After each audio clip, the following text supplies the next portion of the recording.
Malam ini kita akan membahas cerita horor yang cukup menyeramkan. Judulnya Panggilan dari Kamar Kosong. Penasaran gak sih bagaimana kisah ini bisa terjadi? Wah, pasti menarik banget.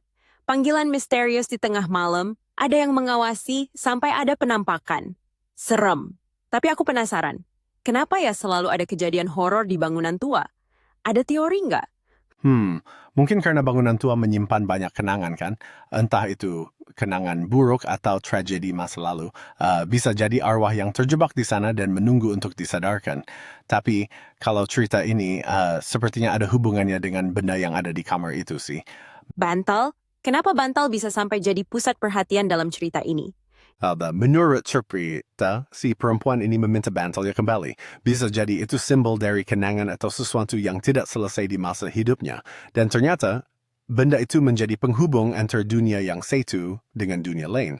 Bisa dibilang bantal itu adalah penghuni kamar itu. Oh, jadi bantal itu bukan hanya sekedar bantal biasa ya. Bantal itu kayak semacam panggilan dari dunia lain.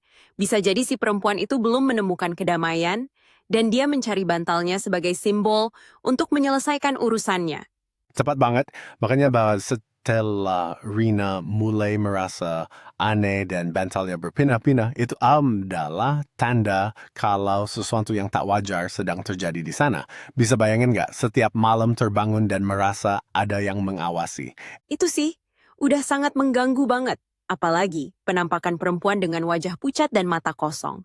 Itu pasti bikin siapa saja nggak bisa tidur. Apalagi kalau sampai melihat langsung. Betul banget. Rina sendiri merasa ada yang aneh dengan kamar kos itu sejak awal. Tapi mungkin karena dia terlalu fokus sama urusan sehari-hari, dia nggak terlalu peduli. Tapi setelah kejadian-kejadian aneh itu, barulah dia sadar kalau ada sesuatu yang nggak beres. Dan akhirnya, Rina ditemukan dalam keadaan yang mengerikan dengan bantal lusuh yang ada di sampingnya. Itu benar-benar ending yang nggak terduga sih. Iya, dan setelah itu nggak ada yang berani lagi menempati kamar itu. Mungkin bagi mereka yang lebih sensitif, kejadian seperti ini bisa sangat mengganggu kehidupan mereka sehari-hari.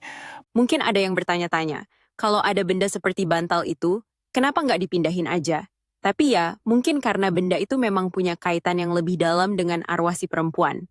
Iya, bisa jadi. Karena kadang-kadang kita nggak tahu seberapa kuat ikatan antara benda dan kejadian yang ada di sekitar kita. Terkadang benda bisa menjadi penanda atau bahkan pintu untuk sesuatu yang lebih besar. Menarik banget ya. Ini jadi ngingetin kita, kadang hal-hal kecil di sekitar kita bisa menyimpan cerita yang sangat besar dan menyeramkan. Ada nggak ya cerita